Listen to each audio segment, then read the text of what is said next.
Okay, good evening, everybody. Before we start, a little bit of business. I am going to send in our group a questionnaire that will deal with the next 4 weeks only. I've been given an opportunity to attend something on Tuesday nights for 4 successive weeks. And I will be in Yerushalayim until 6:30 on Tuesday for basically every Tuesday in March. So the two options I'm going to have available for the class will be either 8 p.m., so I should be back Bezrat Hashem by then, on Tuesdays, or to go to potentially Monday or Wednesday. I'll take a look at the calendar. So I'm going to send that out in the group so we'll kind of get as they call it, group conscience and decide where we go from there, because I'm definitely not going to be just skipping 4 weeks. You lose the momentum. It's bad enough I had to cancel, unfortunately, last minute last week. Sorry about that. So just want to kind of give you a heads up that that's coming out. Okay, le'inyanim. Where we left off last time is the Bar Kokhba revolt and the utter defeat that the Jews suffered as a result. We talked a little bit about how to this day we still remember that in Birkat HaMazon, Tova HaMeitiv, and a whole bunch of other things that went with it. So after the revolt, we will come to in a few minutes the most famous, I don't call him a survivor, but is this time period where Rabbi Akiva. We're going to talk a little bit about his life, talk about his death. But before we do that, we have to do something that happens at this very moment in this point in history. First, I want to show you, I said I wasn't going to do it, but I'm doing it anyways. I can change my mind. This is a map of the Roman Empire at this time. You'll see it says 117 of the Common Era on the bottom left. So remember that the revolt is about 20 years after this, just a little less than 20 years after this. And I did a little chishuv that the amount, I didn't measure it myself, I used the internet. The amount of land, I'll make this graphic bigger in a minute, of the Holy Roman Empire, which they say was neither holy nor Roman nor an empire. Actually, it wasn't called the Holy Roman Empire yet. This is the Roman Empire. Was 5 million square miles. And you see this little dot of yellow over here? That's 22,000 square kilometers. In today's number, that says today's Israel, not then. We're talking about the land of the Roman Empire at the time of the revolt and the time of destruction of Beit HaMikdash was 0.0044% of the entire Roman Empire. This is a graphic here that you know of today. This is actually much smaller amount of land. That is the Arab countries in the Middle East and the little tiny Israel. I'm sure you've seen this graphic as well. The reason I'm putting these two, like the juxtaposition of these two, is, again, nothing changes in history, right? It's this little tiny slot of land that seems to have vexed people for centuries. It's been invaded by, destroyed, taken by people after people after people, as we see as we go through this course, how many different times the country changes hands. We didn't even talk about beforehand. I'm talking just from this point forward. So it is over this little bit of land here that this entire part is taking place. Now, we are, of course, looking at this from the perspective of Jewish history. If you were living in Italy and you're learning Roman history, this would be a blip. No different than how may they have conquered the area of Spain, the area of Gaul, which is France, Italy. It would make no difference. It would be a zero. Really, would it maybe be mentioned in passing in one of the classes of Roman history. But because this is Jewish history and we want to know what happened here to the Jews, it becomes a major part to understand the relationship between the Jews and the Roman government. And in order to do that, we have to understand something now that happens at this point in history, which is when there is a split along with the, or should not split, but a vector of where the Jews go into one direction and the Christians go in another direction, because it mostly happens as a result of the Bar Kokhba revolution. That's something we have to talk about. Okay. So the question we want to talk about just for a few minutes is, what is the impact of the Bar Kokhba revolution on Christianity?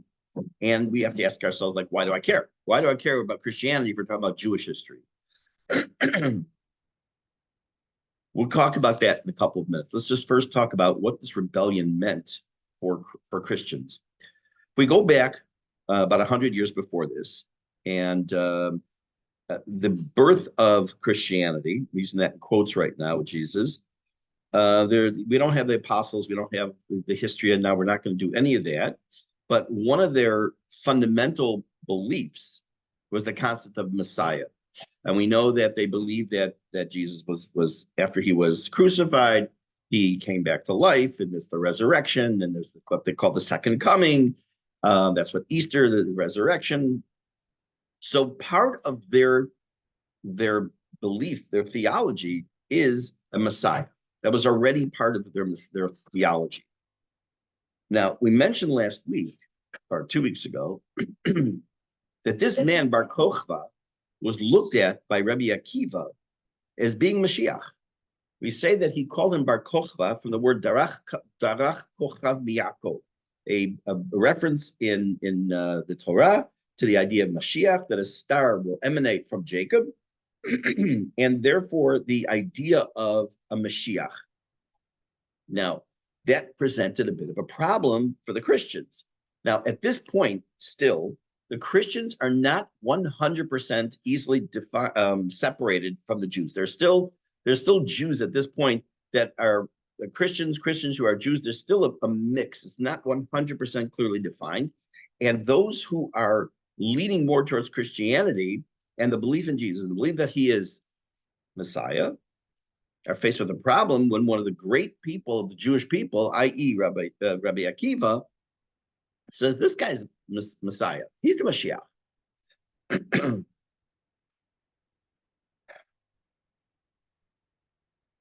What happens?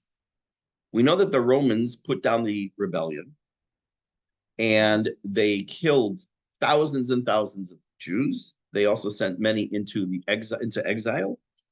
But among the most important, quote unquote, people that are executed is Bar Kokhba himself. If he's been killed, then the Christian can say, see, told you, he wasn't Mashiach, he's not Messiah, it's our guy that's Messiah.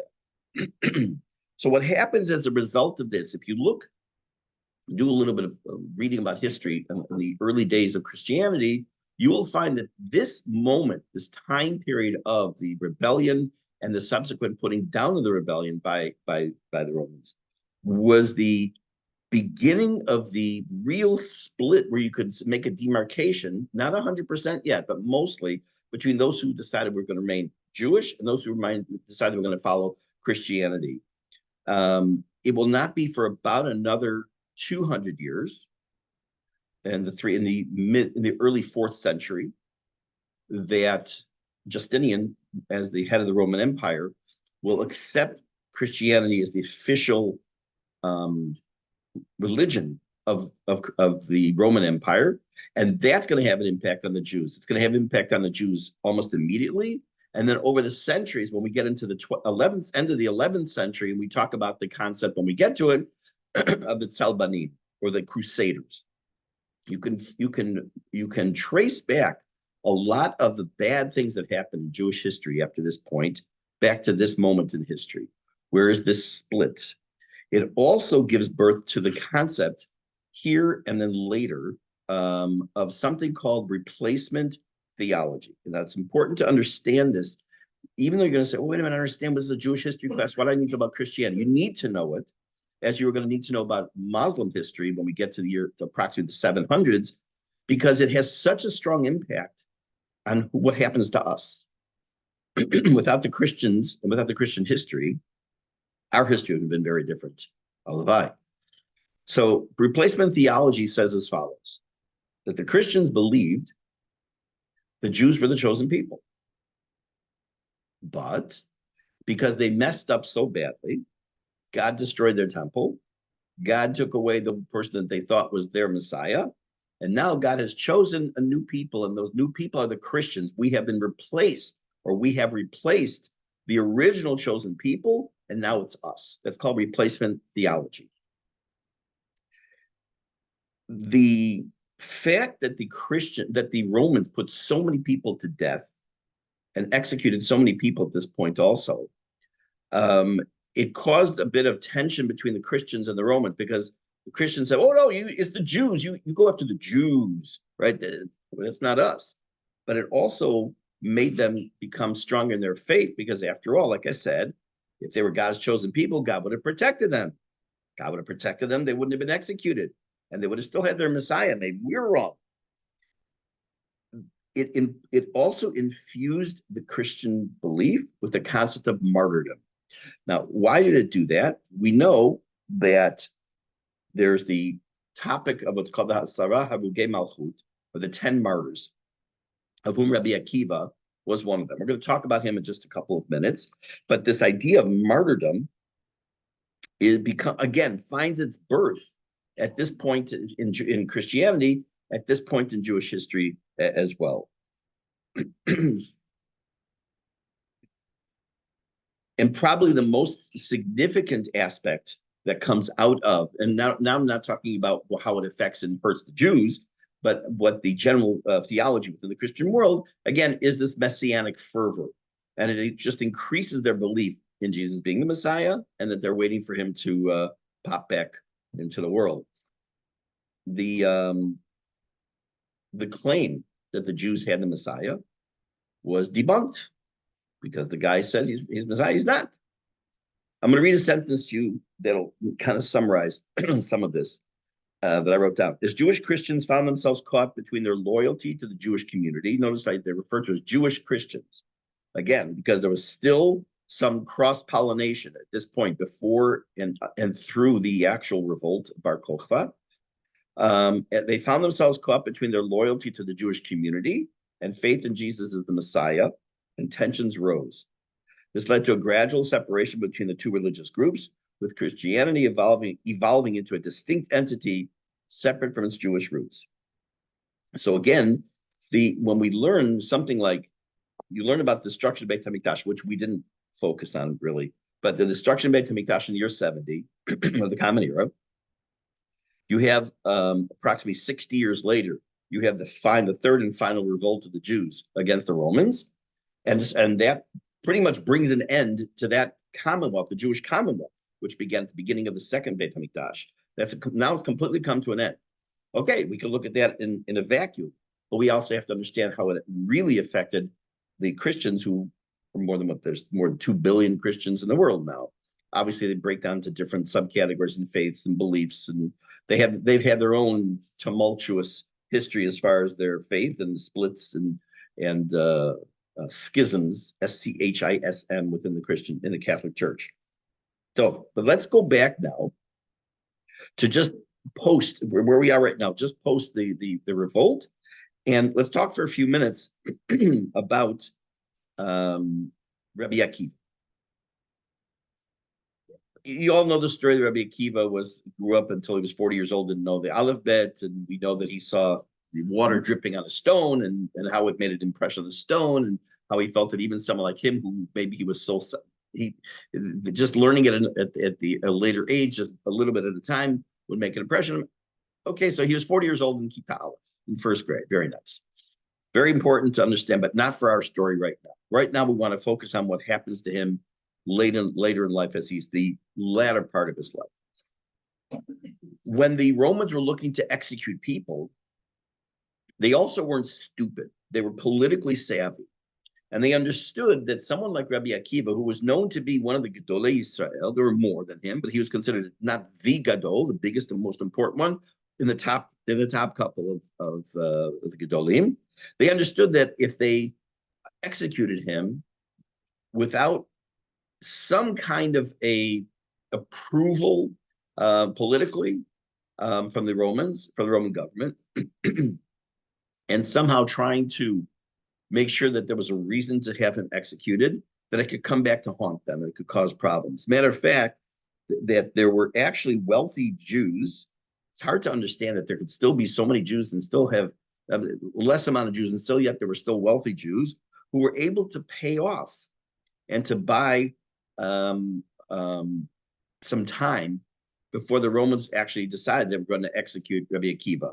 Why did they want to execute him? Because again, we're talking about they saw the execution of the people from Beitar, which is the last stronghold of where Bar Kokhba had set up shop, so to speak, as of Jewish sovereignty, that they had to take down every last element of those leaders in order to prevent a recurrence, because they now gone through this their third revolt against the Romans, of the Jews against the Romans, and in order to prevent their they had to cut it off at the knees, and almost literally.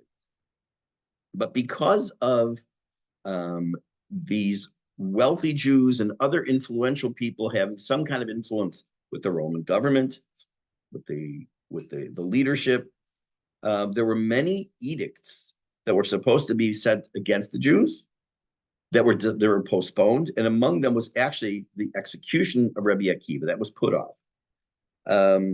Now, Rabbi Akiva was not in Beitar when Beitar fell, but after Beitar, he was arrested. When you learn Mishnah or you learn Gemara or you talk about Rabbi Akiva, we have to remember these were human beings. They were people. You talk about so many individuals in their lifetime who, these great people, we can't even begin to understand the greatness of these individuals. And yet, because they were human beings, they went through and had things happen to them in life that happen when things are going bad. And Rabbi Akiva was arrested. He was in jail. And actually, it was his sanctity, his recognized sanctity among the non-Jewish world that protected him for a while, that the Romans didn't dare, in addition to the softening of the government against the execution for right now, that there were even the guy, the man in the street, so to speak, was afraid to be pogea, to hurt Rabbi Akiva. Parenthetically, there are many stories of when Reb Moshe Feinstein, Zecher Tzadik V'Kadosh Livracha, was in hospital, how non-Jewish staff, nurses, doctors would understand, even without, and it happened here in Israel also with some of the Gedolim Yisrael who were in the hospital, to understand the greatness of this man, how holy he was and how special he was, from how they were treating him and just people who were involved in his life. So we as a people, through the centuries, have had remarkable, noteworthy individuals who give off this idea of what holiness is to be the top tier in the Jewish people. However, even though it was put off, even though it was stalled, even though there were sizable bribes that were placed in order to keep him alive, the decree could not be stayed. And Rabbi Akiva was sentenced to be executed. So I'm going to show you a couple of slides, which you might be familiar with some of this already. We have to put it into context. Okay. Gemara in Masechet Brachot tells us as follows. I'm going to read this to you to understand who this is. This is two people in the story. One is Rabbi Akiva, and one is a man named Pappus. Pappus was just a guy. He was a man. And they're having a conversation, and they're talking about Rabbi Akiva's getting in trouble because he's teaching Torah. There's an edict you can't teach Torah. And Pappus was just another guy, another person. And they're having the following conversation. Ambu, they said, Ayu yamim mu'atim. It was only a short time after the original conversation that they had. Rabbi Akiva v'chavashuhu b'beit hasurim. I mentioned you before, Rabbi Akiva was arrested. And this Gemara tells us the story, what happened there. So they caught him, they arrested him. V'tafsula Pappus ben Yehuda v'chavshu etzlo. They also caught Pappus ben Yehuda, and they put him in prison. Amarlo. So Rabbi Akiva said to him, Pappus, mi aviacha lecha. He said, what is it you did that brought you to prison? Why did they arrest you? So he responds as follows. I'm right over here. Amarlo, Ashrecha Rabbi Akiva. He said to him, Rabbi Akiva, how wonderful it is for you, that the reason they arrested you is for teaching Torah. Like, what is a chut, right? That you're arrested for that. Oilo the Pappus, he says about himself, Nebuch, for me, Pappus, I was caught doing stupid things, not waste of time. The moment they took Rabbi Akiva out to be executed, it was the time for saying Shema. We know that the way he was executed, remember, the Romans were known not only for executing, but for the cruel ways they executed people. Among them, of course, was crucifixion, and not like you picture the cross up and then the top across and the person standing up, but rather upside down. Both were done at that time. Again, and they combed his skin with metal comb, means to rip the skin off of his body. And at that moment, he was saying Shema Yisrael. Now, who was present there? Amrulo Talmidav. His students were right there watching their teacher being executed in a cruel, horrific way. Rabbeinu Ad Kan. Wait a minute. Rabbi, to such an extent, you're sitting there, you're saying Shema Yisrael. They're killing you, they're murdering you, they're executing you in a horrific way, and you're still able to say Shema? Amar lahem. So listen to his response. For those of you who are in the Tefillah class, we literally talked about this on Sunday night, not the story of Akiva, but this topic. All my life, I was bothered by the pasuk that we say, the words we say in Shema, that you have to love Hashem b'chol nafshecha. You have to love Hashem with all your soul. Afilu notelet nishmatcha, even if He takes your soul. Amalti, I said to myself, Matai yavo liyadi v'kayemenu. When am I going to ever have that opportunity? And if I ever have the opportunity to literally give up my life for God, I'm going to do it. So now he says that to students. And now that I have such an opportunity, I shouldn't be doing this like I shouldn't try to keep Shema and say Shema when they're literally about to execute me. He was saying the word echad. He was lengthening the word. And it tells us in the Gemara that his neshama left him, his soul left him when he was at the word echad. Heavenly voice came out and said, Ashrecha Rabbi Akiva she'atza nishmatcha be'echad. How happy you are, how the zchut that you had, that your neshama left you saying the word echad. Now, what we do on Yom Kippur and Tisha B'Av, we remember what is called the Asara Harugei Malchut, the 10 martyrs. There are obviously 9 others, if I'm only mentioning one. They were not, as many people think, all at the same time. This is over a period of about a century that these people were executed. You can go to some of these places still to this day to visit, and would be very appropriate if you do ever go on a tour or tiul, and you go to any of these locations where these executions took place, to read at least a little paragraph from the Kina, from the elegy that we say either on Yom Kippur or on Tisha B'Av. One's longer than the other, but right now I'm just going to show you the one that was written about Rabbi Akiva. We say this on Tisha B'Av in the morning in one of the Kinot. He says here, it's Kinot Kaf Aleph. Me'acharav eviu et Rabbi Akiva. The next one they brought to execute was Rabbi Akiva. He was Oker Horim b'tochanan zo b'zo b'sfara. Means this is a flowery, beautiful expression how Rabbi Akiva was Oker. He uprooted mountains and he crushed them together one with the other with his svara, with his intellect, with his understanding of. It means he was a giant in Torah knowledge. And they combed the skin of his. They flayed the skin off of him with these metal combs. This is based on the Gemara we just looked at. His neshama left him when he said the word echad.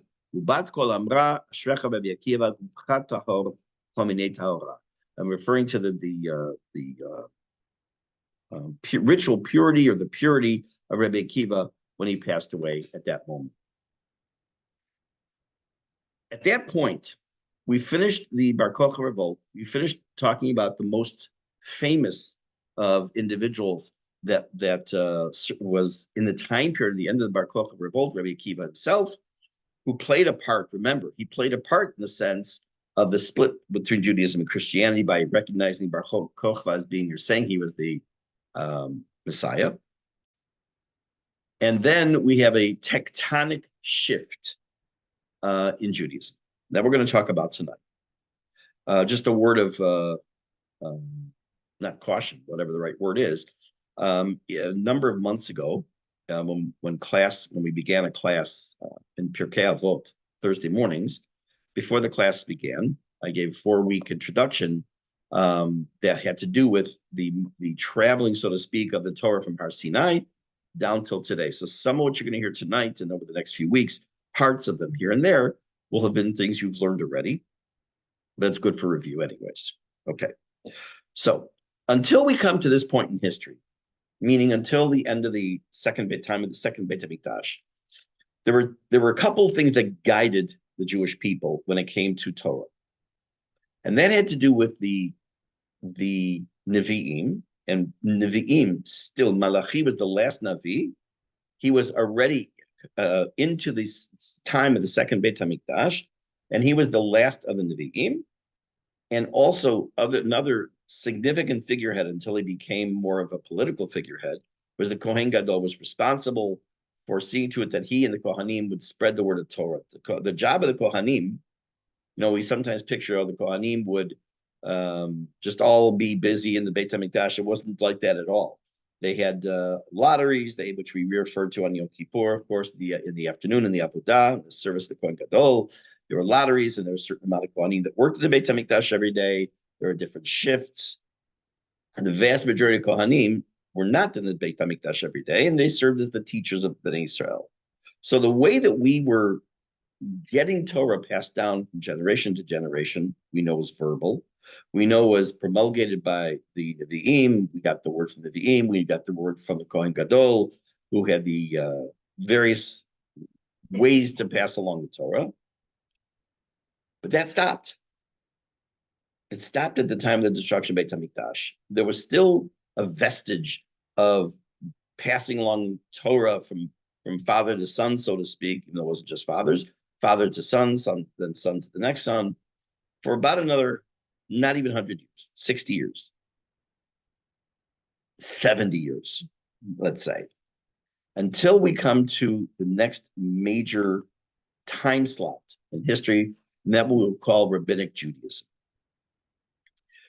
Rabbinic Judaism is differentiated from what came before it, that it doesn't include, like I say, it doesn't include Nevi'im, doesn't include prophets, it didn't include a Kohen Gadol, it didn't include that kind of infrastructure whatsoever, but rather relied on certain individuals who received a title Rabbi.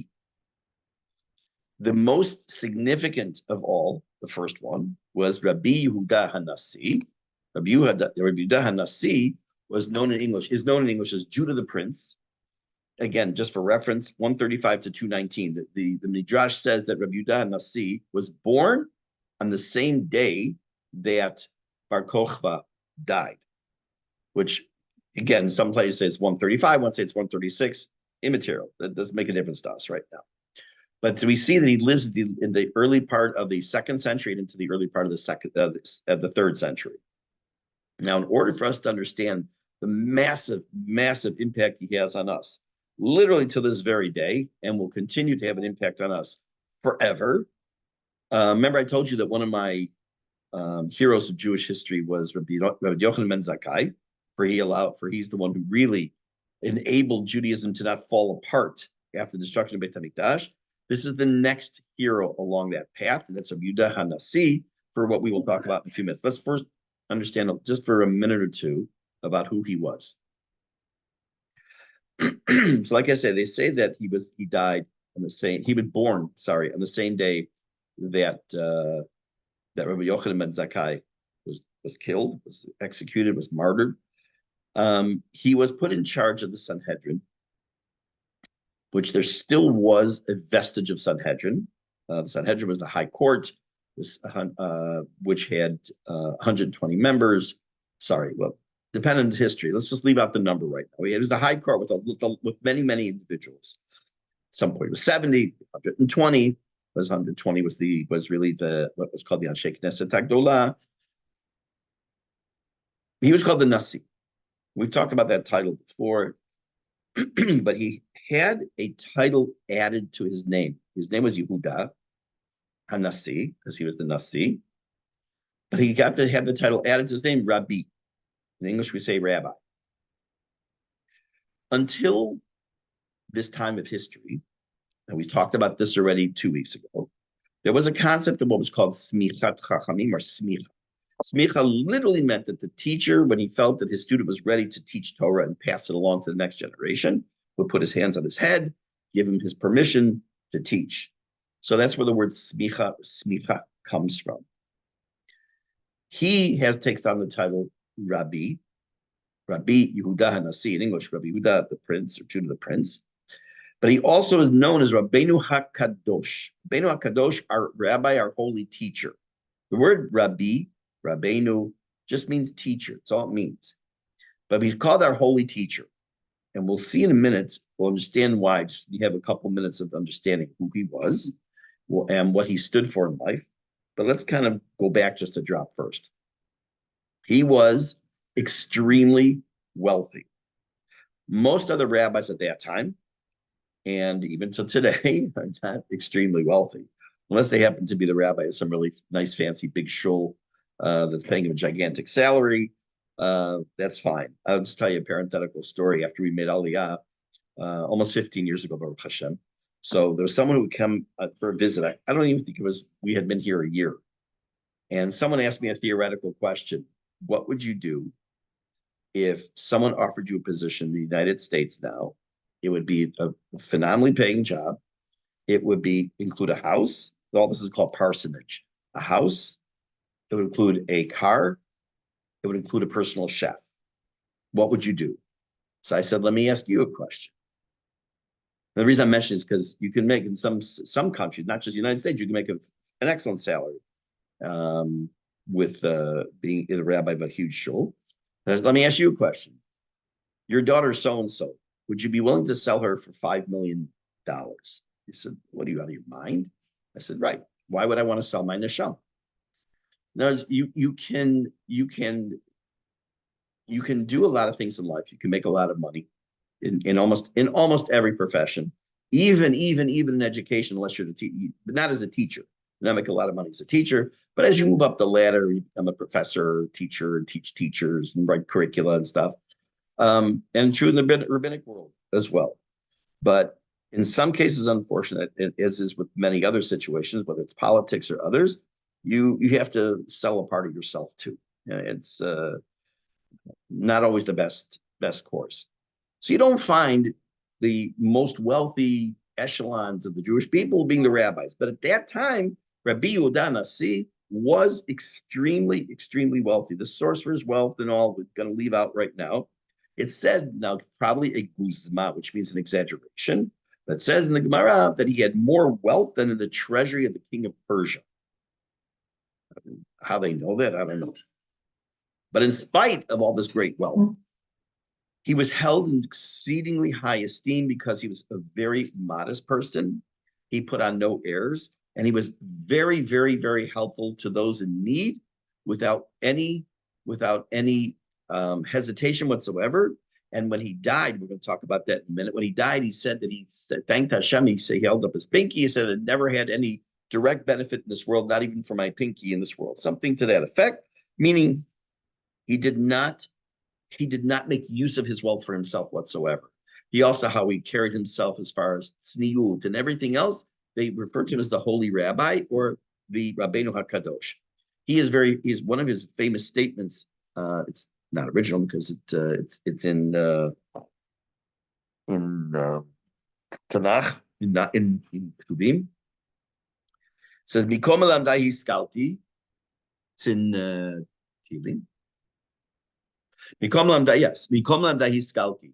I've learned. Pirkei quotes it. Thank you. Mikom elamdai hiskalti. I've learned a lot from my teachers, and from my friends, I've learned even more. And from my students, I've learned more than from anybody else. And as a teacher, I've been for 25 years now. I can tell you how true that statement is, because as you teach, not only do you have to be prepared for it, but also we get questions or ask things that you may never have thought of. I've had kids. I had one situation. This is Parshat Ki Tisa. So just a few weeks ago, it was Parshat Shemot. And I was talking to a kid in school. He's 14. And I was talking to him about the Miyaldot. Shifra and Puah, the beginning of Sefer Shemot, the midwives that are delivering babies. He said to me, "What? They're the only Jews only had Israel. The Israeli the Jews were so big. There's so many of them, and they only had two midwives." I said, "Huh?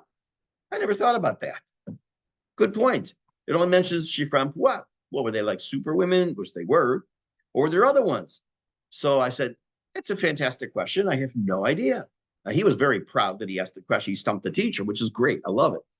And it turns out that I guess he asked his father, and his father showed him a page from Me'am Loez. And in Me'am Loez, it talks about the fact that there were many midwives, but the story focused on the two that were necessary for the plot, so to speak, in quotes. I don't like using literary terms for Torah. But it's great. So he was very, what does that show also about him? Was it shows his humility. It wasn't like, I'm the rich guy, I'm the big rabbi, you got to bow to me, so to speak, in quotes. No, that wasn't at all. Matter of fact, also when there was a big famine, the famines, unfortunately, happened multiple times in Israel. Sometimes it had to do with because there was no rain, and sometimes it had to do with sieges, which we'll see over the centuries happened multiple times. Of course, as recently as before the establishment of the state of Israel. But there's an interesting story that we're told in the Gemara that, again, it's whether it's meant to be taken literally, not taken literally, immaterial right now. And that is that Rabbi Shimon ben Gamliel who was the father of Yehuda HaNassi. At the point when the time when Yehuda HaNassi was born was during a time there was an edict you were not allowed to have a Brit Milah. So anything that happened had to be done in private. So Rabbi Shimon ben Gamliel, his father, has a baby boy, names him Akiva. Names him Yehuda, and he's getting a Brit Milah. He's Jewish. It's a mitzvah.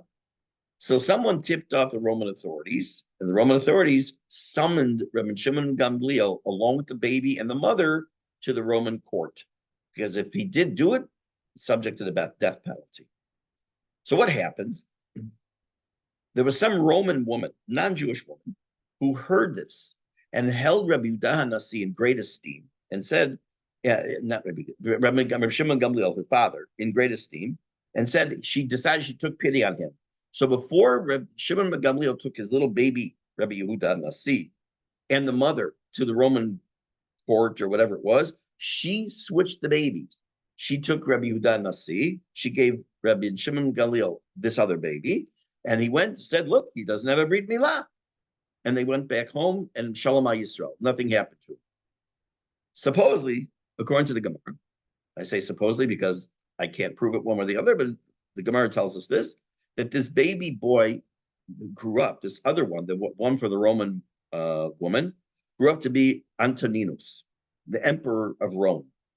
Now, Antoninus was a title, so there's a controversy as to which Antoninus we're talking about, but there are dozens of stories, especially in the Sechet Avodah Zarah, that discuss the meetings between Antoninus, the Roman emperor, and Rabbi Yehuda HaNassi. They were friends, believe it or not. They visited each other, sometimes secretly, sometimes they would share things, but the story is amazing. There are people over the century who want to say this is Mark Antony, the same as Anthony and Cleopatra. It doesn't make sense because he lived a little before this. But in any case, whoever it was, this Antoninus was an extremely important individual. And because of his high moral character, he was not only held in great esteem, as I said, by the Jews, but also in the non-Jewish world. Now, in order to understand where we're going to go with what he did, and some of you already know some of this background, but we need it so we'll be able to build towards the next stage. We have to talk about what happened at Har Sinai, on Mount Sinai.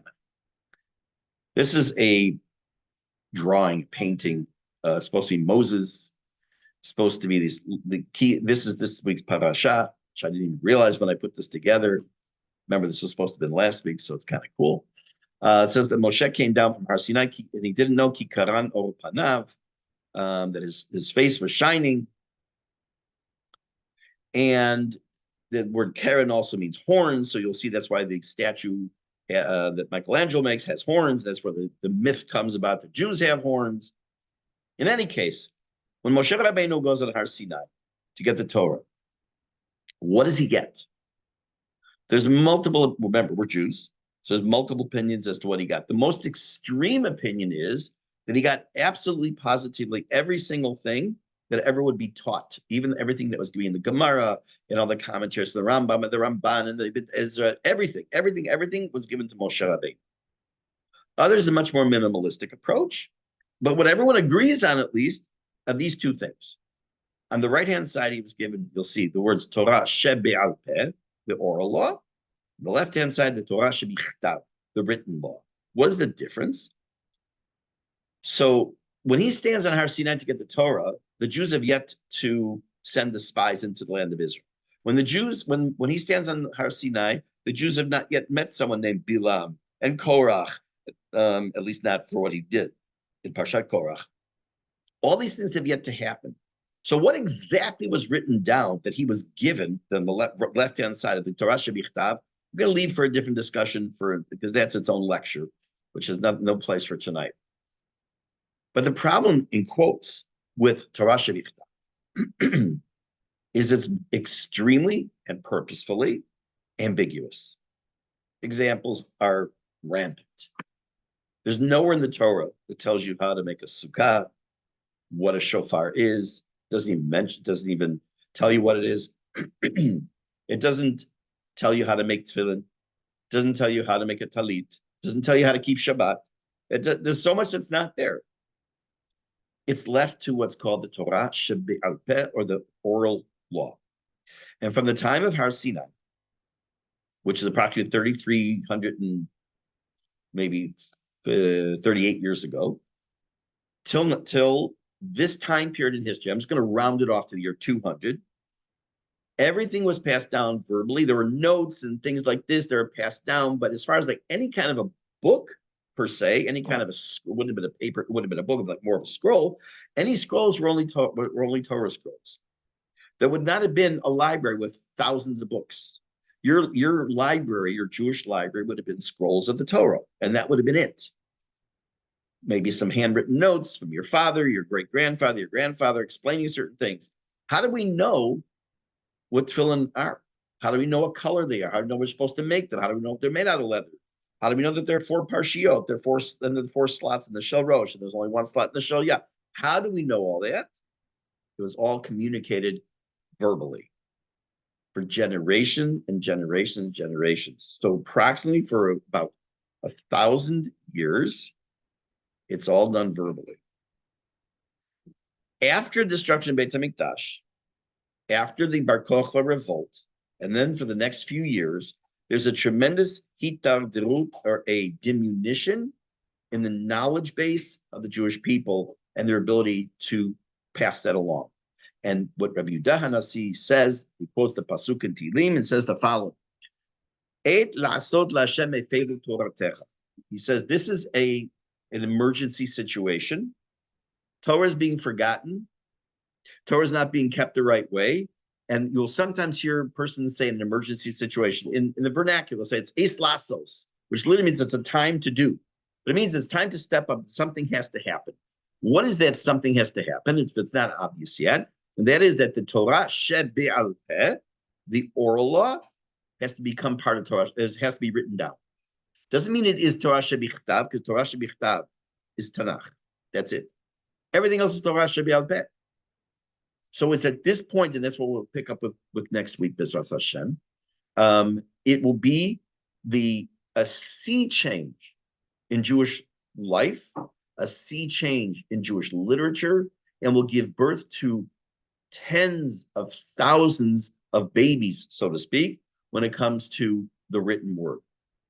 For those of you who came in late in the class, I want to mention something again that I said at the beginning. Well, I'm going to send out a little like poll or questionnaire in the group. The next 4 Tuesday nights, I'm going to be unavailable till about 8 o'clock. So we either will do class at 8 o'clock on the Tuesday nights, or I'll put it to a different night, and we'll put it to a vote. We'll see what works out for most people. So even if it's only part of the people can do it, it's still gonna. I'll do the class, and I'll put it on YouTube, and you'll be able to at least see it. But I can't miss this opportunity I've been given for those next 4 Tuesdays. So in the meantime, I wish you all a good evening, and we should all hear B'Sarot Tovot. B'ezras Hashem. Have a good night. אמן, יישר כוח.